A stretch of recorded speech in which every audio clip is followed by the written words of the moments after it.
Hello, everyone, and welcome to another episode of For What It's Nerd. Today we are discussing Ironheart, and I have a guest in Tater. Tater, welcome in once again. Hello, thank you for having me. Yeah, no worries at all. So, Ironheart, we haven't had a MCU show in a little bit since Daredevil, a month or two now, but really, we haven't really had anything like Daredevil, whilst it was original in the sense it was part of the MCU. It wasn't part of the MCU in the same way before. This is kind of the newest kind of property in a while, so to speak, right? The newest kind of character to get their own kind of lead. Because Thunderbolts was that, but also those characters have kind of been about and stuff as well. So, like Disney Plus wise, this is like relatively new, new ground, so to speak. And I think there's a lot of people split on the show, and like I always say when these shows come up, especially female-led shows, especially person of color-led shows, there's a lot of racism and sexism in these kind of conversations, right? Mm-hmm. Let's just be honest about that. Let's say that out the gate, right? We're obviously not going to go too deep into that. But I think it's worth saying that people might be saying bad things about this show because of prejudiced viewpoints rather than valid points of discussion, right? So I think that's worth saying that out there right now. Even down to, Shea Coulee, a famous drag performer is in the show playing Slug. And there's obviously been kind of prejudice around that, saying, how has the MCU fallen this? It's like people who act in drag have always existed. Right. Like, what? So anyway, I think that's worth saying out of the gate to first of all, for anyone who's coming in here to know that either it's a safe space or it's something that you don't want to watch. Because in the nicest possible way, if you hold any of those views, this isn't going to be the video for you. So anyway, with that said, I think that's the most important thing to say. Tater, how did you like the first 3 episodes of Ironheart? Well, I was telling Peralta I binged these all last night, in part because I was a little bit late to the party.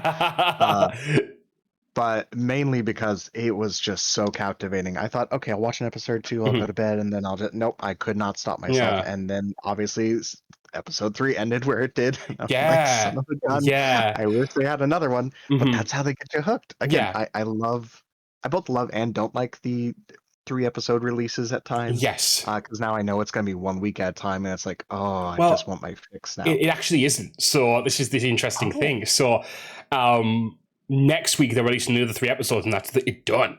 Like this week coming. Yeah. So I was going to go into that a little bit because that kind of frustrated me. Like, I didn't love it when Andor. I understand why Andor did it. Right, because Andor was trying to be these 4 separate arcs, so they were doing one. So I don't like it. The reason I don't like it is because I don't have that time. In the nicest possible way, I don't have the time to sit through an hour and a half. Well, it's not even an hour and a half because that's 2 episodes.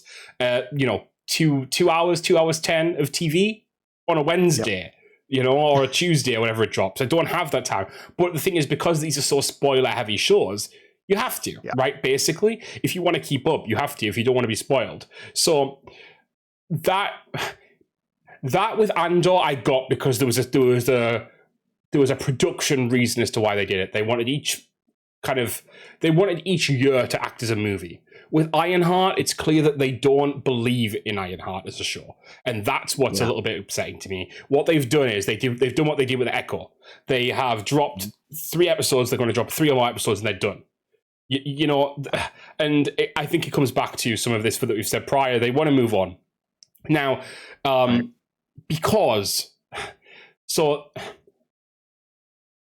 I'll go into what I feel about it, but I'm going to preface it by saying what I say first, basically. So what I'm going to say is that you can tell Ironheart was part of the old Disney Plus mentality. And what I mean by that is the idea that you have to have 6 episodes in a show, and it needs to kind of link into the movies specifically, and also it needs to get it out as fast as you can. I think that's very true of this. Do I think that makes the show bad? No, I don't think it's the worst show, and not even the worst MCU show. I don't think it's... obviously we have to see the rest of the episodes next week, but I don't think it's bad. I think it's middle of the road. But the thing is, and I know you've just said you loved it, and I was watching the same way. I was kind of like, oh, next episode, what's going to happen? But I think for me, middle of the road TV needs to exist again. In the nicest possible way. We get shows that it's either like, oh, it's a banger, it's peak, or it's like, it's dog shit. And the whole point of me sitting here doing For What It's Nerd, and the reason I ask people on to talk about these shows, is because some things are just, and excuse the pun, shades of grey. They are, right? There are shows that are going to be sort of, yeah, and then you move on with your life, right? There's sometimes you're gonna watch something, you're gonna enjoy it to a degree, and then you're gonna move on, right? Like that's just life, you know? Like look at The Room, for example. The Room's a perfect example of this. Bad movie, but everyone loves it. You know?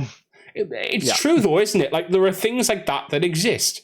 People have said about like the old Dune movie, for example, even though and I haven't watched it by the way, but even though it doesn't really represent what Dune is to the best of its capabilities, it's got a charm in a way that like the time period had when that movie was made, you know? Then you have the opposite side, right? So I haven't watched it because I haven't watched any of it, but Squid Game season 3 has just come out, and they said that season 3 ruined the two first seasons that were good. So like, you have to take it into account that like overall that show is now okay. Like, you know, it's okay because it was 2 good seasons, 1 bad season, right? So it's middle of the road now. And like, I just think people need to accept that more. Like, do you sort of agree? I don't know if you agree. I sort of agree. I mean, it's one of those things where, yes, you can't have everything be the best thing ever. You've got to make some middle of the road things that people are going to appreciate. Yeah. I mean, I think of like any number of weird kid shows that they just threw out of us in the middle of the early 2000s. And how many of them were just so off the wall, but they were creative. They were fun. Not every episode was a banger. You don't expect every episode to be a banger. But I agree with the Disney Plus model, and I'm sure I've talked about this before, about how Disney does not believe in so many of its projects because it's been going on for ages. They will under promote a movie, or in this case, a TV show, and then they will just let it die. But then it goes into a cult following, and it stays alive. Yeah, exactly. Yeah. But then they will never follow up on it. What I'll say though is, go ahead. No, continue. No, I was gonna say in this case they have the whole MCU, so it's not like it's going to stop. But it'll be interesting to see where it goes. Yeah, and I think Disney does better at this than Netflix, because Netflix like puts 1 season out of something and kills it. At least Disney, we know that they're doing limited runs of these shows. At least we're aware that Ironheart's probably only going to get 1 season. That was probably the idea from the off, right?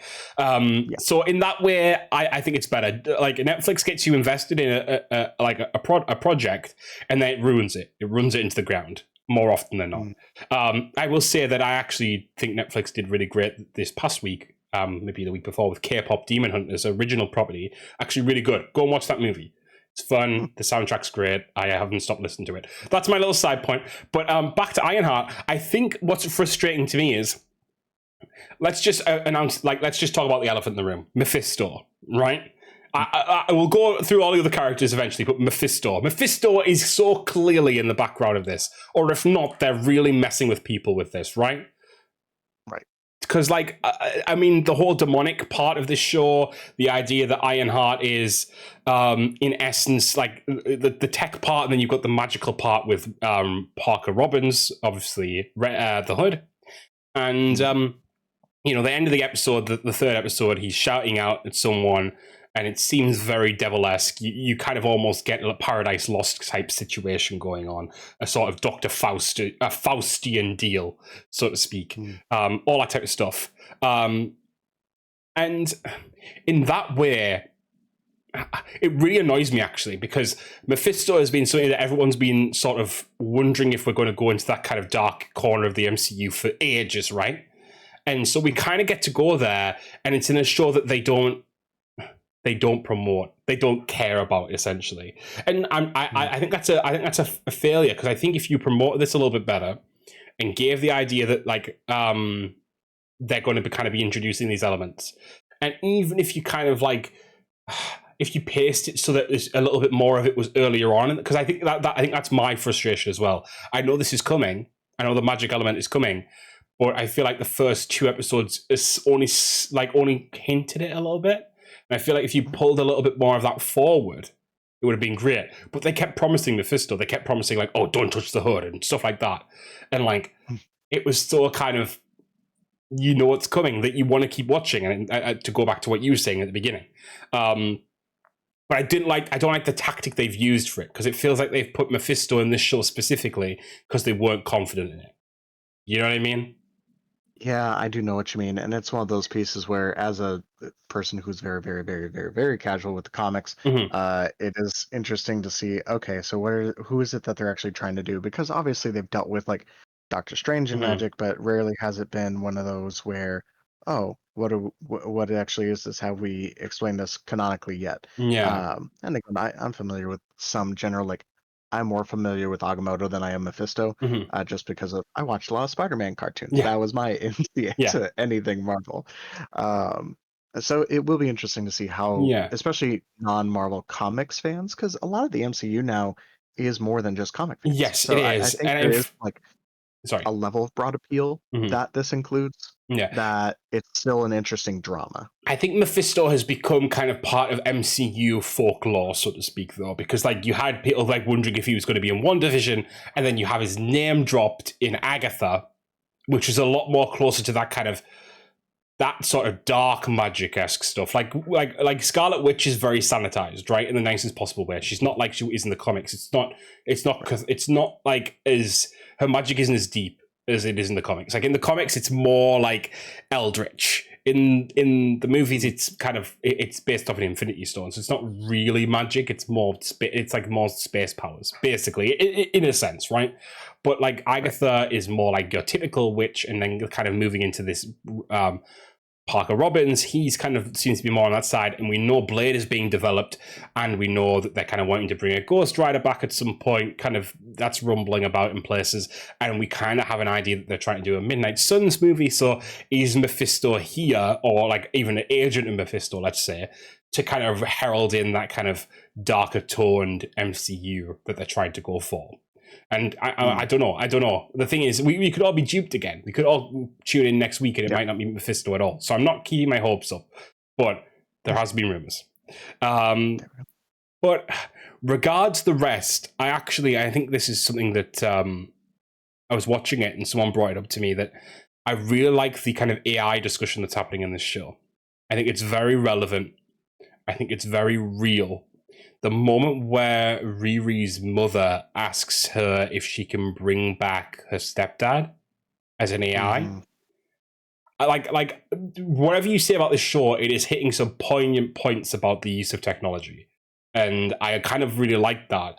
But at the same time, I find the character of Natalie, you know, Riri's friend who's kind of come back from the dead, so to speak, really interesting. I really like her. I think she's quite interesting as a character. She's the closest to Vision we've got in a while, right? Like someone who's kind of fully realized as an AI. And in this world, that means something. That's like you know, they have rights essentially at that point. Right. So I think it'll be interesting to see how that plays out and what happens with Natalie. Is she the suit in essence? Or what happens, because we know that there's going to be a bit of magic added to Riri's suit at some point, and that's going to kind of play a part.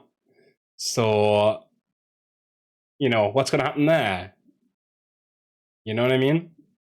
I do know what you mean. Yeah. It's going to be very interesting to see. And so for those of you who do not know, I am a therapist in real life. The representations of trauma, of flashbacks, of panic attacks has been handled very carefully and very considerably. Yeah. Is it the best representation? No. But again, it's one of those pieces where to actually show it can often be triggering for people. So the way that they've done this is very tasteful. And I think one of the better ways that's been represented in media. So I did love that inclusion. It is just a wonderful aspect of mental health and loss and grief. And I'm looking forward to seeing how Riri's ghosts continue to haunt her. Because again, I do think this is also that reflection of how she is Tony Stark, but different from Tony Stark. Because for Tony, it was more of this grand conspiracy of why he's lost so much and why he is this way. versus Riri, from what they've presented and what it sounds like it's going to continue being, is just totally innocuous. It was Yes, random it was. chance. Yeah, It was something that, exactly. Yeah. Unless they do, I kind of hope they don't. I kind of hope they keep it as random. But unless they try and make it out like it's some kind of destiny or fate. yeah, and I don't know if I want that for this show. I think this show saying that these things have happened by way of circumstance and then some kind of trickery thereafter by Mephisto or whatever. That I can deal with, but I don't want it to all have been orchestrated by the devil. I think that's a bit too much for this show. Yeah. I'd rather Mephisto show up as like I hate using the word cameo because I feel like it's become trite, but I'd rather he show up as a cameo in this and then appear as something worthwhile in something else. Yeah, you know, like Darth Maul in Solo. I know he didn't end up being anything else, but like in that way, but like that kind of thing. I kind of almost want it to be like that. I want it to be like he's pulled the strings throughout all this, but like he's actually going now. Bye. You know, like I think that would be better. But you're totally right. I actually think it's really interesting the moment they share where Riri is having a panic attack, as you've just said, and the only person who can calm her is Natalie, and you have this AI that is Natalie but isn't Natalie, and the layers of that is fascinating as a concept. Can someone be someone else, and can someone comfort you in the same way as someone else? And is that right morally? And like, you know, like there's so many different parts to it. And I was talking to a friend, and it reminds me of an episode of Star Trek where they're kind of discussing whether Data from the Next Generation is fit to serve in Starfleet because he's an android. Measure of a man. Yep. Yeah. And it's like one of the best episodes of Star Trek ever, right? And I think that is so that's so reminiscent of this to me, and I found it funny because I said that, and then 2 seconds later they're talking about Star Trek in the show and about Star Wars, and I think it's so clear to me that they're trying to really portray this idea of like AI, and I think what I would find even more interesting is if, and I don't think it's going to, but if this links anywhere to Vision Quest. I don't think it's going to, by the way, just to clarify, but Vision Quest is going to be about all these AIs kind of becoming real, right? You know, you've got Jocasta going to be on the show. You've got Edith, Spider-Man's AI, apparently going to be in the show. And Vision's trying to find himself by interacting with all these other AI. We have AI in this show as well. I'm wondering if there's going to be kind of any overlap or any kind of intriguing parallels there, you know? Yeah, I agree. I mean, it's going to be very interesting to see, because again, they've continued to exist, and it's not like they just poof are gone. At least I hope not. Yeah, because goodness knows, Marvel never wastes a thing. Hopefully, and yeah, no, I agree. I don't have much else to add. I was no. I get what you're saying. I think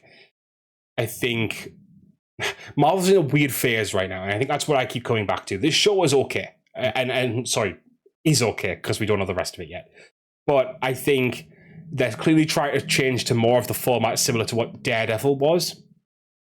And I think Ironheart has sadly fallen in, and like Agatha was as well, because Agatha succeeded quite well.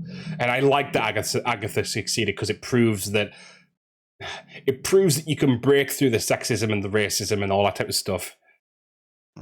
On occasion, maybe not all the time, but sometimes you really can break through that, and you can say, "No, this is just a good show." Sorry, guys.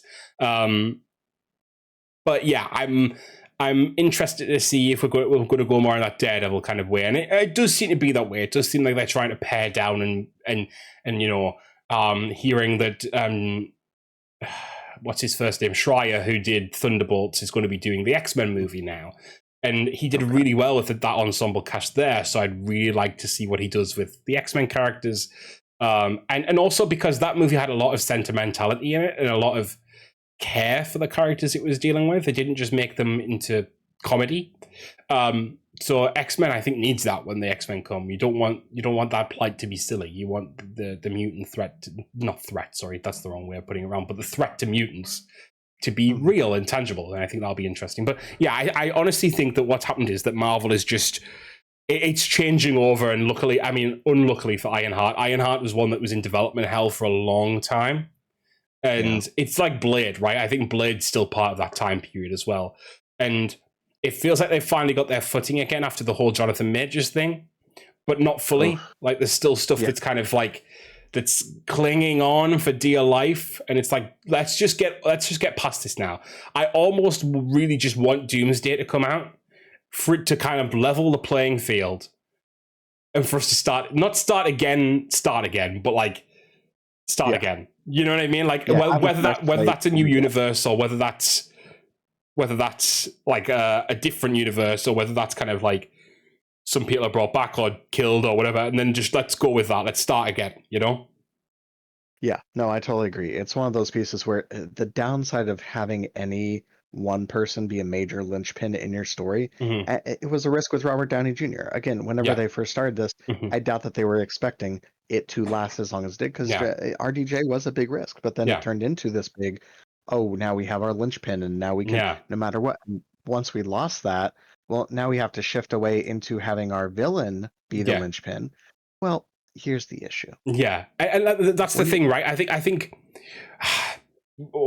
Thanos was a good one, really, because if Josh Brolin had done anything or passed away or anything like that, not to touch wood, obviously don't want that, but let's say that something had happened to Josh Brolin for whatever reason, you could put someone else in as the voice actor in the nicest possible way. You could still do Thanos. Jonathan Majors was the face of Kang to the point where you saw at the end of Ant-Man Quantumania thousands of him. That was the mistake. They could have easily brought in another Kang. If they hadn't been so silly as to show millions and millions of versions of him. And I'm sure there was a level of where, like, I don't know contract negotiations and how that was discussed with that. But if you're going to have a villain such as Kang, who consistently does not show his face, he shows a mask. Yeah. Guess what? A little bit you don't have to know who it is, Yeah. and you could still replace them. Just like that. That's something that, oh gosh, I forget what it is. There's like some meta commentary every once in a while of like when an actor gets replaced. So like, who are you again? Don't you recognize it's your cousin Jimmy? Yeah, like that kind of thing. It was. They did it with Roddy in the second Iron Man. Yes, I'm here. I don't like. Let's just move on. Like, yeah. And they've done it with Ross as well. In the, that was a little bit of a sadder circumstance because obviously, the guy who played him before, obviously, but I mean Harrison Ford, I think knocked it out of the park and actually saved that movie quite a bit from what was otherwise not the best movie ever. But I liked it personally, but it wasn't the best movie ever. But yeah, Harrison Ford did a really good job as Thunderbolt Ross. But I don't know. I think ultimately, for me at this point, we've got Fantastic Four coming out in a few weeks. I think that is a foregone banger in my head. I think that's going to be good regardless, because I like, at least for me, because I just think it looks great so far and really stylistic choices, and just the setting just looks great. Unless they really mess up some kind of like key character moment in the actual movie, I can't see me hating it. And then we're kind of into the end game, not to use that term, but into the end game for Doomsday, etc. Right? We're kind of getting to that point. So I feel like at this point, let's just like, we've been in the dark ages at the MCU. We're coming out the other side, and we also have to remember the DCU is starting this month as well. It's already started with Peacemaker and stuff like that, and the, what was it called, the Creature Commandos, but like properly with Superman. So what's actually really good about that is, because Superman is coming out, Marvel now has proper competition. And if Superman really succeeds, Marvel will know that they have to lock in. And not saying that Marvel wasn't trying before, but I think it's so much easier to not try or to try less when there's nothing near you, right? It's why does WoW now try to innovate regards MMOs, right? Because World of Warcraft was the only MMO really on the market that was succeeding for a number of years. Now you have Final Fantasy 14. Now you have these survival MMOs that people kind of really enjoy, So I think that was like, that's kind of like a very out left field example, but monopolies are usually bad for everyone. Yes. So right. I think that'll be a win. We've kind of gone off of Ironheart a bit, but I think Ironheart talks to the state of the MCU, in my opinion. And I think No, it absolutely does. Yeah. I think she's been done a real disservice, and I hope when she ends up being in like the Champions movie, or when she ends up showing up again, she gets that kind of development that she got in Wakanda Forever, because I actually really enjoyed her as a character in Wakanda Forever, and I feel like she's kind of the background character in her own show here. Very similar to Hawkeye, how he was. I mean, Kate Bishop was a really cool character anyway, but similar to how Hawkeye was in his show. And I kind of always find it crazy when that happens. A character should be the foremost part of their own show. But I agree with you regarding the Ironheart piece. I disagree with you whenever it comes to Hawkeye, because I'm sure, as you know, eventually Kate Bishop takes up the mantle of Hawkeye. So I think it was, and don't get me wrong, they did advertise it as though it was going to be a little bit more towards Clint Barton's side of things. But I think that it was more of a subtle nod towards the fact that, hey, yeah, this she's is going Hawkeye. to be This is Kate Bishop. Be Hawkeye too. Yeah. Right, because Jeremy Renner, even if they hadn't decided not to pay him, which fucking for season 2, I know. Yeah, I'm like, wild concept to me. Like, dude, you have money, pay your actors. Yeah.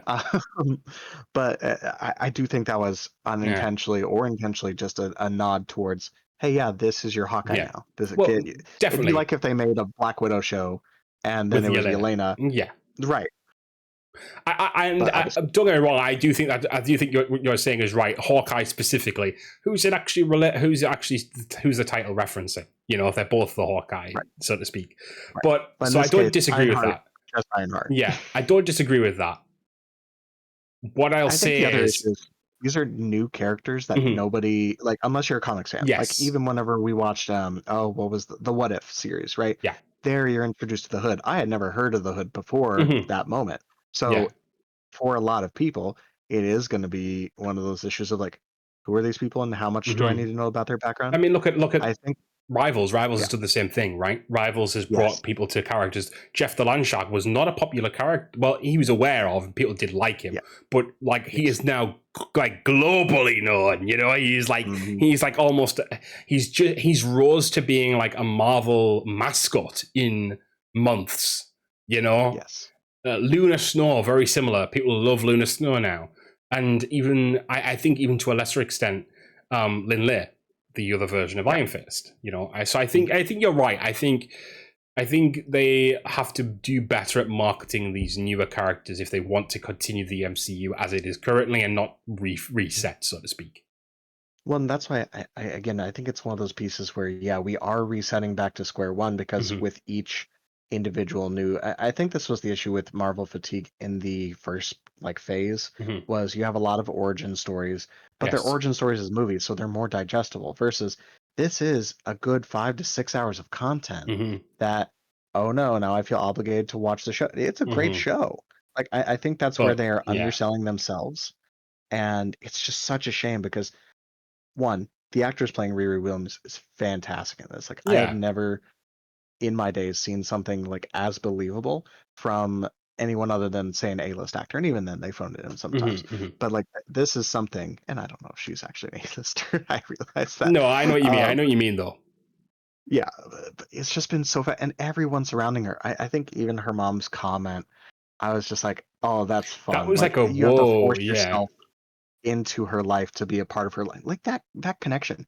I was half expecting her mom to freak out about and she was like kind of like, because she sort of, when you've been around that kind of person who brings tech home and kind of she gets it to a degree, and it was kind of nice to see, because it was an opposite to kind of Kamala's mom in Miss Marvel, right, who was like very like kind of at first very against this idea, and then actually she comes to warm to it as well. But it's like kind of the reverse, right? It's the opposite. She kind of gets it straight away, this AI. Yes. So yeah, I think it was interesting. What I'll say is, going back to the Hawkeye thing, that's clearly part of the Bob Chapek era of Disney as well, because obviously it was Bob Iger, then was it Bob Chapek? I think it was, who took over after Bob Iger, and then Bob Iger's obviously come back. He came out of retirement to kind of put the company back on track. And that is so evidently part of what Disney were trying to do: make shows for next to no money and gain profit. And it's really a shame that we could have got season 2 of Hawkeye, because I think there was talk of that even way back, because they put it into nominations as like a continuing series, or so. I forget the exact terminology, but basically similar to Loki, how Loki got a season 2. Yeah. Right. And I would have loved to see a season 2 of Hawkeye, and it's a shame that we didn't. Yeah.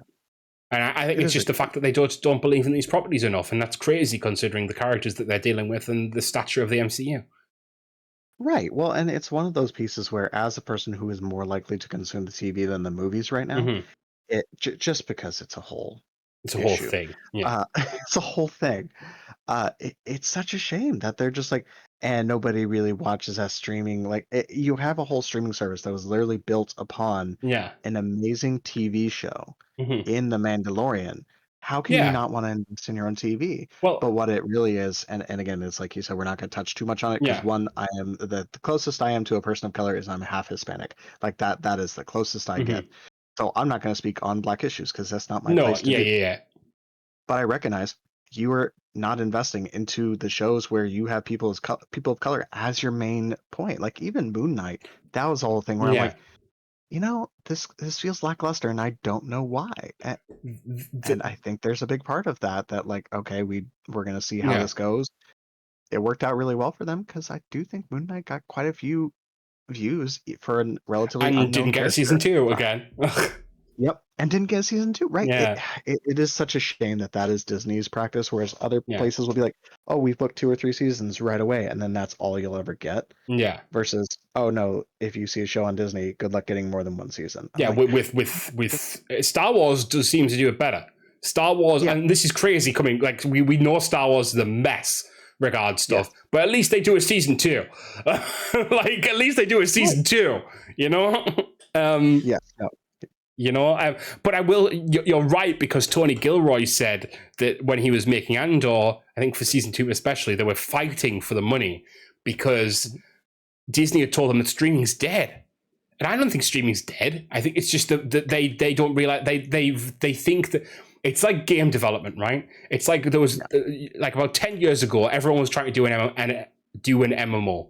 Going back to the MMO point, and loads of people are failing because they were trying to phone it in, like you've just said about phoning it in as well, and it didn't work because guess what? You can't phone in that stuff. You need to make something actually worthwhile, you know? Right. It's like what's just happened with Clair Obscur, not an MMO, but Clair Obscur is a game that has been made by 33 people who dedicated their lives for 7 years to making a game that succeeded. That's the same with movies. If you don't make something that you care about, you don't make it worthwhile and good, then it is going to fail. Andor was good because Tony Gilroy had an idea of what he wanted to do. And don't get me wrong, I have issues with Andor, small as they may be. But he had a vision of what he wanted to do. He elevated Star Wars and he did it. And it was good. You know?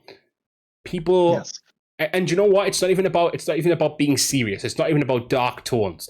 She-Hulk was good, in my opinion. I would have watched the She-Hulk season 2. Yeah. I know a lot of people didn't like it, but it was comedy and it worked and it was fun and it was different. And Marvel, yeah, exactly. And if Marvel did more of that, and again, She-Hulk didn't really connect to anything else. So if you watch She-Hulk, you could watch it, but if you didn't, it doesn't really hurt anything. But Falcon and the Winter Soldier, for example, was so connected to Thunderbolts and other shows that like you needed to watch it, right? Or sort of need to watch it. But like, I think they need to go back to the Daredevil formula. And it really hurts me to say this because I like everything to be connected to the nth degree. But because they're trying to do that now, people are getting sick of it. And I'd rather the MCU succeed with lesser ties between TV and movies than not succeed. You know what I mean? Right. Because I think there's a level where, especially the more interconnected that they get, the level of suspension of belief required is too much for a lot of audiences, because it's always going to be that question, and it's come up with the new Fantastic Four stuff of, oh, well, where were they? Or during the Eternals issue, yes, which the Eternals doing many issues was, where were they during Thanos? Like any number of these pieces, it just doesn't work at a certain point, and that's why it's fun to let things not be connected other than in fun little comic series. Like whenever you're doing these in the comics, you're doing them intentionally of like, oh my gosh, these two are teaming up. I love these two in their separate stories. Yeah. So having strong separate stories allows you to build. Yeah. Like whenever Endgame came out, I loved it to pieces. I did. It's one of those pieces where I didn't really care much for Doctor Strange because the Doctor Strange I have known is a little bit more mature than say, he's not as like arsehole-ish. Let's just put it that way. Exactly. Yeah, he's a little bit more like stoic.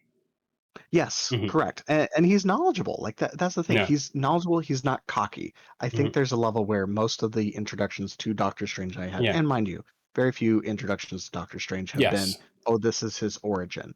So he doesn't have to grow as a character. So I understand there's a limit there. But in this case, again, we're going back to that, how this is a growing character, but you're not investing enough into this character or the people surrounding her. I think there is more investment into the people surrounding her because they just don't believe in the character enough. And that is such a shame because she has so much potential and so much more. And I'm hoping in these last 3 episodes that they will build upon that. Yeah. Because if they don't, it'll just feel like, what were we even doing here? Like, is it just, okay, Ironheart's the character, now look at all the people around her. Don't get me wrong, that's great. It's good to reference community and how valuable that is. But Ironheart needs to be sort of center. Yeah. Absolutely. And other than, oh, she's doing some reckless things. Uh-oh. Yeah. Okay. Yeah. I know what you're saying. I think for me, as a sort of closing note, is that I think the MCU needs to just basically buck up its ideas. And you know what? Once upon a time, I would have defended the MCU a lot. But I think that as we go on, and you see one flop after another flop, you're kind of like, okay, guys, like if you're going to do something, believe in it, or don't do it. Like, and that's both sides. That's whether because of the content of the actual comics, or the budget, or whether it's about like, you know, there's too much coming out in a given year or whatever. Like, just believe in it or don't. In my opinion. And I think that's why I like James Gunn. And like, don't get me wrong, James Gunn has some naysayers, but that's why I like James Gunn, because James Gunn has already come out and said, we had scripts for certain movies that I've actually already canned because they weren't good enough. And that's what you want to hear, right? Yeah, because he could just make an endless slop. An endless pile of slop. Thank you. Yeah, I was like, what am I looking for? He could. He could. He and people would go watch it, and people would be like, "Oh, okay, whatever." It's the similar way how I feel about Taika, because he kind of did just make the same movie over and over again. And it was fine once or twice. He sort of ruined Thor in the nicest possible way. Because like Ragnarok was fun, but then Love and Thunder just did the same thing again, but more obnoxious and ruined it. Like, right, and I think that's a bigger issue of like, you can tell that without a powerhouse behind that, because as much as I love Russell Crowe in a lot of different things, he's just not. I really hated Zeus in that. Yeah, no, he was so bad. And to see campy. Yeah, and to see Craven though a year or two later, well, a good few years later, but. And Craven wasn't a good movie by any stretch of the imagination, but Russell Crowe's character in that was actually quite interesting. It was pretty dark in that. And I think he has such good acting chops, and then you kind of waste him on dancing about prancing as this kind of like airy fairy Zeus.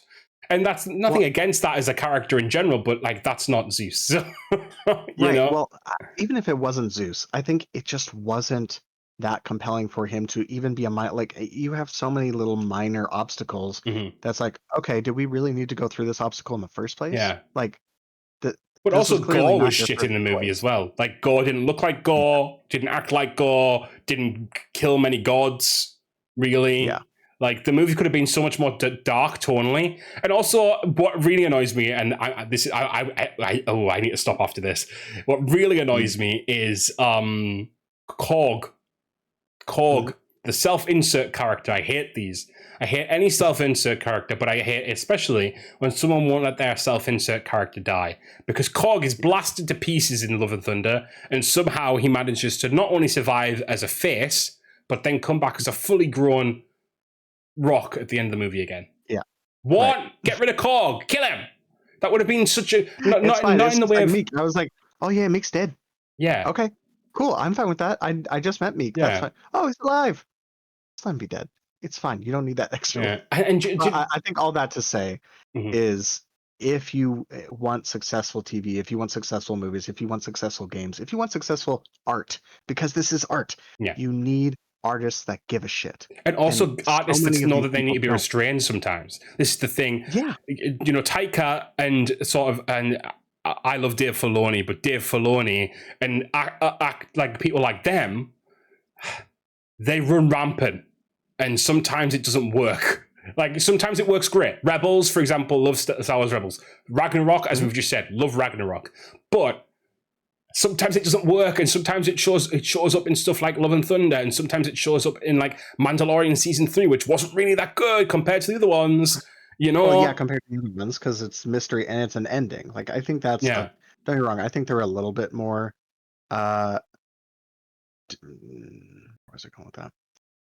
They're a little bit more disjointed, which I Yeah. didn't really care for. But then again, I also look back at season 1 and 2, and I'm like, you know what? There were some disjointed episodes in there that kind of felt like Yes, filler. but I guess I don't mind filler. I guess my issue is that these people sometimes, how do I put it? They care for their own stuff too much and not so much the stuff that's around it.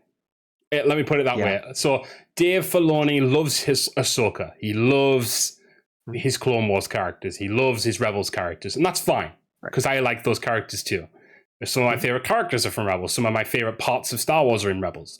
But he desecrates comics a lot. He changes stuff. He messes with canon a lot. You know, Tony Gilroy did this too, by the way, for K2SO, which sort of annoyed me. But I kind of can't be angry because he did so many other good things, like for Star Wars with what he did. But like, he still did it. So let's not like totally discount him. But like, if you're going to make something, be respectful of like the media. You know, be respectful of what's kind of come before in my head. Like, but like, do it in a way that people enjoy. I don't know. I to me, sorry. Go ahead. Sorry. No, it's okay. I was going to say that, like, for me, and I understand the studio execs involved, and I understand that there's like money involved, and but I just don't see how hard it is formulaically. And I understand a movie can still be bad even if these things are true, but care about what you're writing, write it, do it, movie. Like, I like that. That's the process in my head, and I'm not saying that that's true of like the actual development process. I know that development hell can happen. I know that stuff, but I just don't get why people like The Witcher, for example. The Witcher Netflix show was being written by people who don't like The Witcher. Like, what? Right. Well, and especially when you have someone that's starring in the main cast, and I think that you actually ironically tied back into what I was going to say, of where you have your main character who knows more about the books than the showrunners do. And more about the universe. And that's where I love, one of my favorite interviews is from Sam Witwer talking about the Mortis arc. No, Mortis. I mean, I love, Maul, fantastic. I could no, sorry, go on. I jumped ahead. I thought you were going Maul. No, the Mortis arc, it's one of those little things that if you did not know, it could easily pass by you. But there hadn't been that much in terms of the story yet. But he made the comment of like, yeah, I remember coming into the story and voicing the son, because he hadn't voiced Maul at that point. That wasn't something they were planning on doing just yet. Yeah, because that was season 3, and then season 4 was Maul, right? Or later in season 3 or something like that. Anyway. And I think in this, he says, hey, we have to retake this shot because Shmi has met Padme. Because originally in the take, it was, I want you to meet her. Well, Anakin wouldn't say that because he's already met, or Shmi already met her in episode 1. Yeah. So it's one of those cool things that when you have someone that's passionate, and on top of that, and this is why I'm not gonna say I'm the Dave Filoni stan in any way, or like a super fan, but in the way that it was so cool because he could have just tunneled through and been like, no, we've already recorded it, get over yourself. Yeah, exactly. But no, he took that passion that Sam Witwer has for Star Wars, for the comics, for every little bit and piece, and took that into his story. Now, again, this is also when they're still young and hungry. Obviously, whenever we end at season 5 and then Secret season 6, that whole thing, like, they weren't sure. They were still hungry. They still had to prove themselves over and over and over again. And again, that goes back into where we're talking about Ironheart, in that oftentimes Disney does not believe in their own properties. Yeah, so they just kind of phone in a script and move on. Yes. Right. Yeah, because there was a piece of dialogue that I found very weird in episode 1. I can't remember what it was exactly now, but it was like very like basically like I've just finished playing Indiana Jones and I can only link it to something that I've just heard in that game. And basically the line was like, so in Indiana Jones, The Great Circle, the game, there's a line where the bad guy, Emmerich Voss, says to this reporter, remember my name is Emmerich with 2 M's and 2 S's, like SS, like the SS. And I'm like, I just sat there and going, just to remind everyone, he's a bad guy. Like, do you know what I mean? Like it was the most like bad guys badly kind of line ever. And I just kind of like there's a line like that in the first episode of Ironheart. I can't remember the exact line in it, but it was sort of the same thing. It was like, "Hello, fellow people," or something like that. And I'm like, this did not sound real. And apparently, there's a few lines in Squid Game season 3 that are similar as well, where it's like AI almost. People are like, is this being written by ChatGPT? And it's like, I don't know. Anyway, I think we've kind of like moved away from Ironheart so much, but to go back to it just quickly and kind of wrap up here. Ironheart is a perfectly okay show. If you don't like it, and for valid reasons, that's okay. If you don't like it for invalid reasons, which we spoke about at the beginning, frick you. Other than that, let's see how it goes next week. I think that's the people might have their mind blown next week. Who knows? I'm looking forward to it. I am. Yeah. Do you mind? I have an ending line if you're open for it. Go ahead. Where's the dog, Peralta?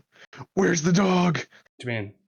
What do you mean? Oh no, Superman! Come on, man! Oh yeah. The Lex Luthor. Yeah. That's next week. That's next week. No, it's not. Next week. No, it's not. I'm getting confused. It's Jurassic World next week. It's Jurassic. No. It's Jurassic World next week. There's so many movies coming out.